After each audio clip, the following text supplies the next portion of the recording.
activity. Everything we do is run by private sector. And let me say that the biggest private sector are farmers themselves, because no farmer wakes up in the morning and say, I want to be poor. We have to make sure that we give them what they need, seeds and fertilizers, finance, market support, for them to be poor. As I said many times, poverty is not an industry. We're not going to get into that business of growing it. We're working very, very hard to improve benefits to our farmers. If you look at how much rice we produced in the last 2 years in terms of gross value of the rice to the country, we've added 320 billion naira to our own GDP, our economy, just from that. You look at how much goes in the pockets of farmers, from this massive rice production.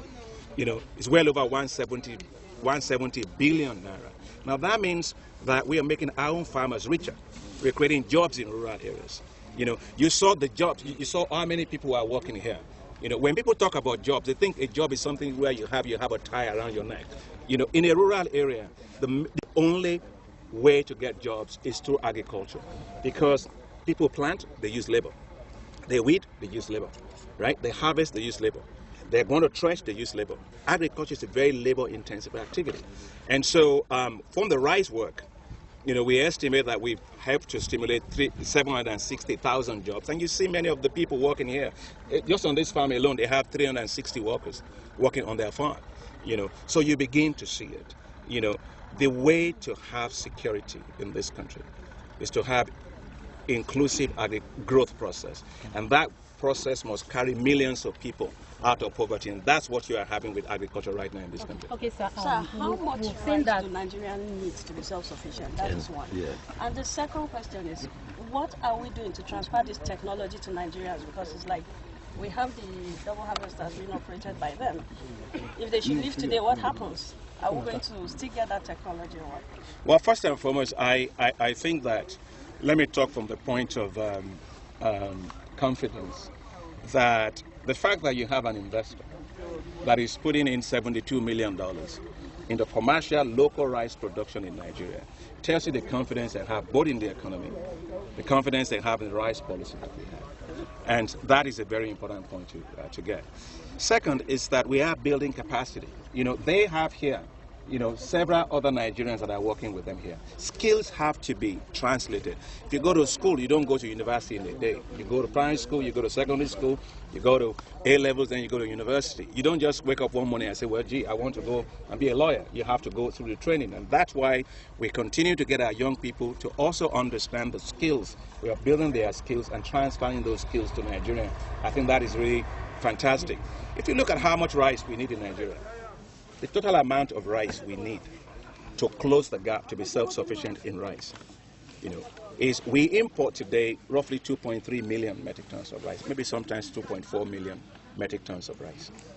In 2013, and they're here, they'll tell you, in 2013 and 2014, total paddy production in the country, 2.94 million, additional, that's additional because of the agricultural transformation work. That's a total of 1.9 million metric tons of milled rice, which means that today it's not just the large millers, by the way. The small mills in Nigeria are doing wonders. You go around to Abakaliki today. You go to Abakaliki, you find that they have 4,350 small-scale mills that are all milling a lot of the paddy being produced in Nigeria. The rate of growth of the small-scale mills in Nigeria today is 20 to 40% growth, and that's what's creating jobs massively at the bottom. So it's not just the big millers, it's also the small millers. It used to be that when people used to take Nigerian rice, they would say, oh, Nigerian rice, it has stones. Nigerian rice is black. Nigerian rice has no taste. Today, you heard him when he was saying that the rice we give them, which is the varieties here, is long grain, for long grain parboiled rice. It makes better rice, like he said, than any rice that you import in this country. I am a believer in the fact that that revolution that you're beginning to see will turn Nigeria into the Thailand of rice export in this continent. So this rice, this Olam rice, is it going to be home consumption or is it going to be for export to your country? Like, we are working towards being self-sufficient in rice production. We also know we want to be exporter nation. But are we going to start with exporting this rice or consuming this rice? Well, right now, none of the rice is exported. All the rice you find here is for local consumption. You know, this particular mill, I mean, a farm that you have here, as I said, produces 72,000 metric tons of paddy rice. Now, they are just, and we're going to go and see, they're just completing, they're going to complete by May and fully operation by June, you know, their mill. You know, that mill is going to mill all the rice that they currently have here, right? And they are going to brand it. And when I was talking to him, I said, they're not going to brand it as Mama Gold. No, they're going to brand it as Nigeria's own. So it's going to be Mama Pride. It'll be another bag mark. Yeah. There'll be 2-3 varieties, and therefore 2-3 bag marks which we'll create. Yes. Which is so Mama Naija. So it's going to be proudly Nigerian. That's fantastic. For sure. So it's rice for Nigeria. Yes. We are not going to export this rice. We have to see. You know, I have to give you some background about Olam as well. We've been here for 25 years as Olam, but our mother company, Olam Group, has been here for 150 years. Now, in the 25 years, of course, Olam has grown and it has matured. It has moved to 65 countries across the globe with 20 product platforms. But in Nigeria, you know, our heart is here. This is where we were born, where we started. Here we have 12 product platforms. One of them, of course, is rice. We are a fully integrated agricultural player. So we are not into shipping, telecom, infrastructure. The only thing that we do across the globe is agriculture and food, right? So we are committed to agriculture and food. And in this 25th year, you know, we want to reaffirm our commitment. And this is a small gesture to ensure that Nigeria reaches its objective of self-sufficiency, food security and self-sufficiency. So that's our objective. Our goals are not different from your national goals. If we have to grow, we grow as the country develops. We grow along with the development that the country wants to make. So we are part and partner to that. And that's what we are proud to be associated with. We are proud to be associated with the agri-transformation agenda. We are glad to be able to contribute to it. And we are here to stay. So as long as we have an enabling environment, and the minister has already talked about the changes, and this government has already made. So that's what we find, you know, that's what makes us invest and commit ourselves more deeper to here. That here we have an enabling environment, and therefore we are here to stay, we are here to invest and grow together. Okay, as a follow-up to be here. It's a thing of joy, Honorable Minister. Like I told you, we've tried it before, and it is at this junction where we hear that we got broken in importation licenses and waivers. Once the waivers are given, all the efforts are gone. So I'm asking the Honorable Minister to stick to his goal. Make sure that these waivers or importation are regulated in a way that it will not harm all the efforts you have made. It is very, very interesting. I'm staying on because of you. Wow. Because your passion is very difficult to escape.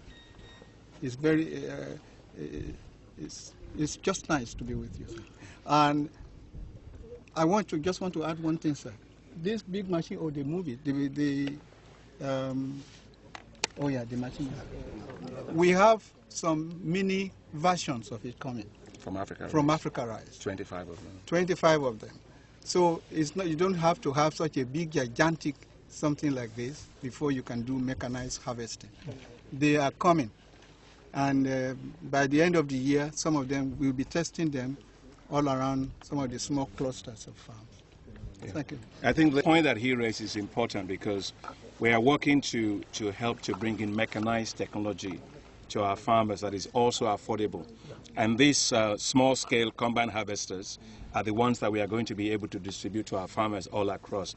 Then the other thing has to do with how do we get a lot of our millers to process our own paddy. And so we are working right now to establish in the country what we call paddy bulking and aggregation centers.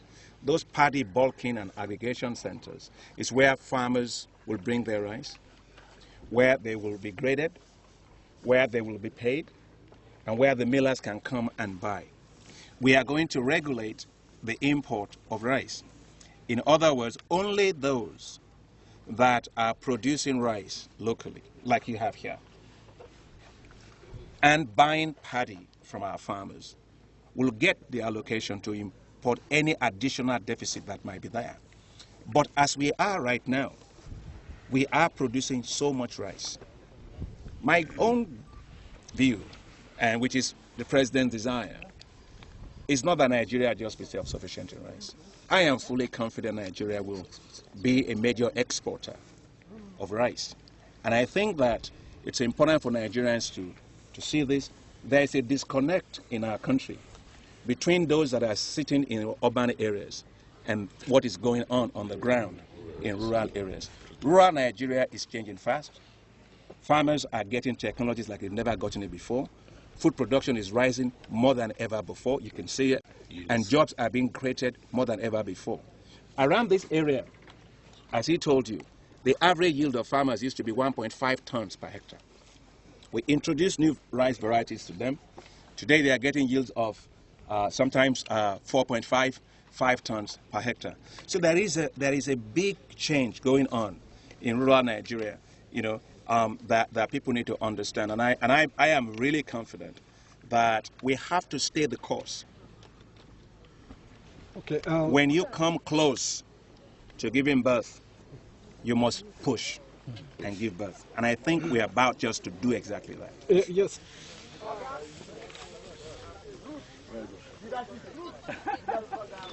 Okay.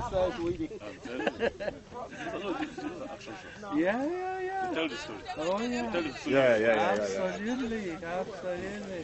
I love it.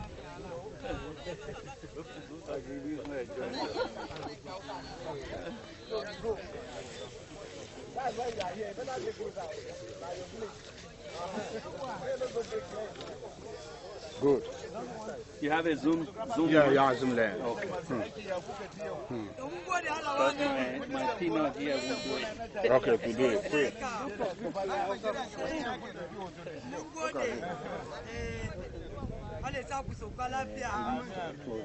No, because rice have to be good. You can say it, but take shots and then you can select.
It's very clean. Otherwise, what you get is like it's so much admixture normally.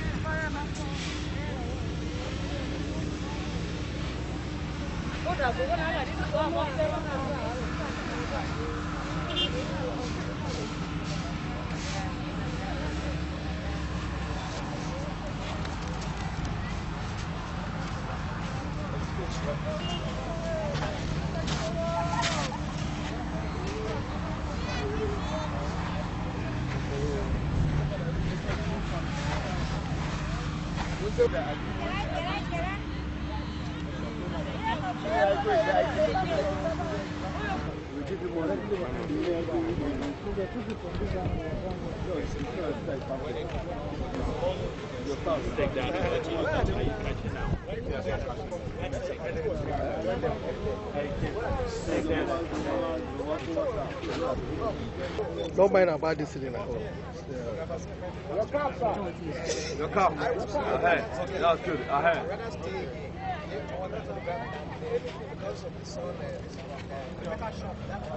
I think the best bet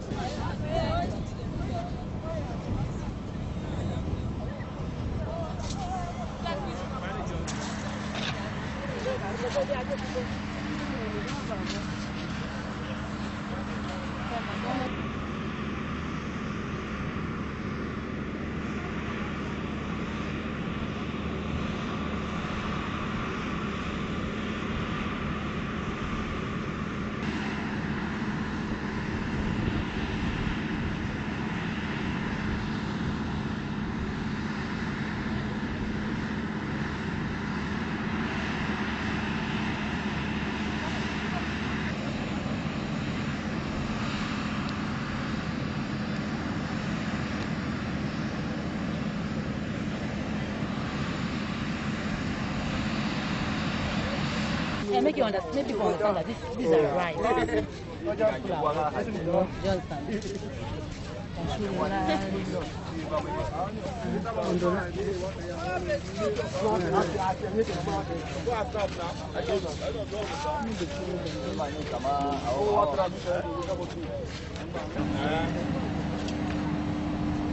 You have to give me a bowl of this rice. That ball is there. Huh? See. Yeah, go on.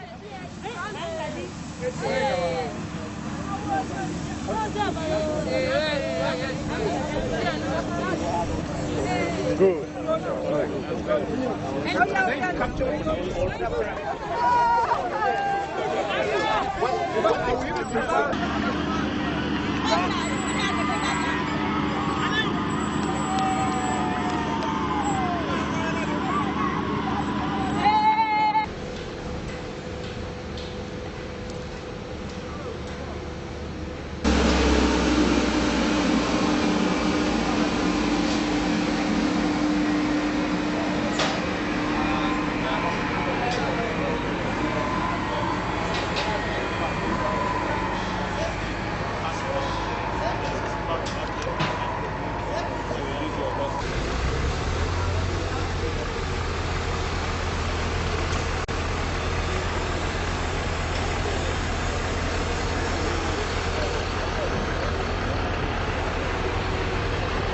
Because it's going to be continuous and it's going to be fully automated, the quality of the system.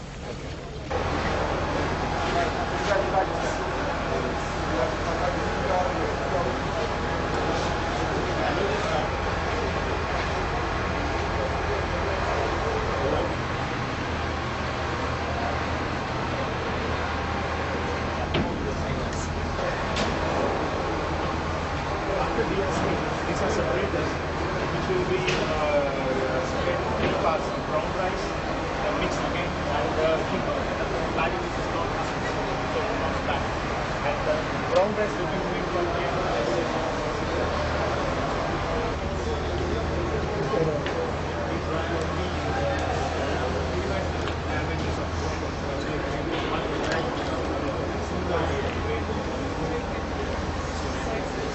So once that goes here, it goes to the polisher. That's the primary polisher.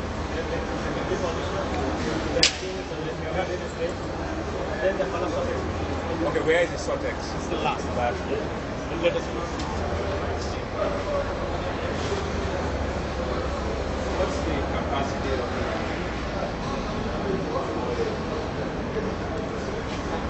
It's 50 degrees per hour?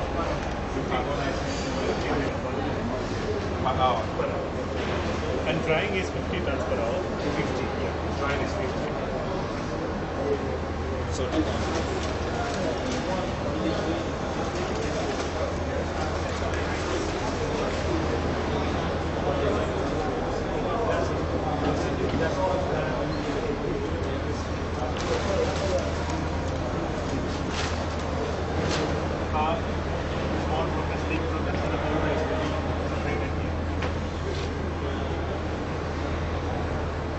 Then comes the Sotex.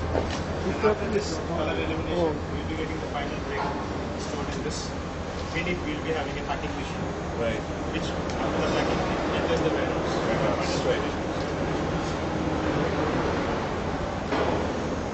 And this is also from Japan. Yeah, it's also like this. And what's the capacity of the Sotex? It meets the line capacity. Line capacity. So 12. The central line is from set up in their milling line. It's for the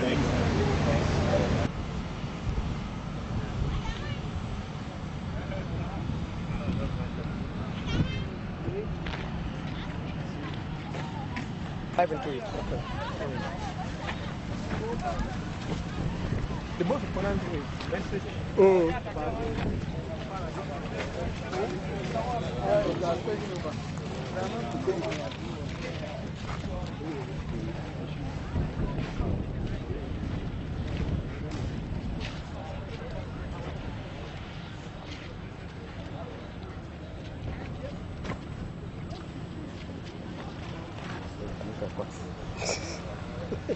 Then you cry.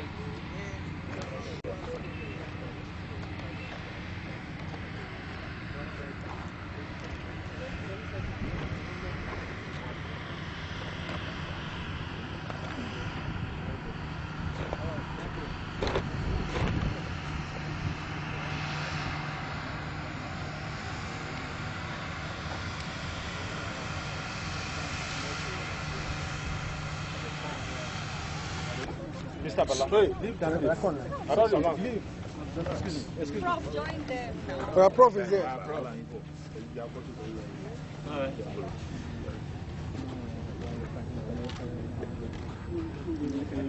Sir, please, I need a community. Thank you. Right? Okay, journalist alone. Backward if you want to take. Go back. Backward, everything with the right. Okay. With the party. Manager is not going to get it. See, journalist. Wait. Oh, your camera, your lens is looking down. No, sir. You have to get it with the right. No, it's not getting it. I'm a professional photographer. Yeah,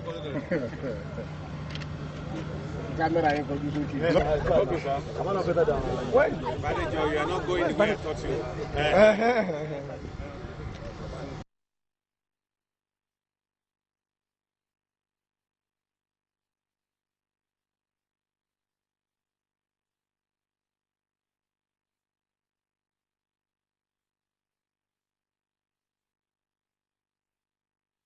No. It's on. You have to be efficient. Catch it very well. Let the lens face off. What of the drivers by the field? No. They have to inside there.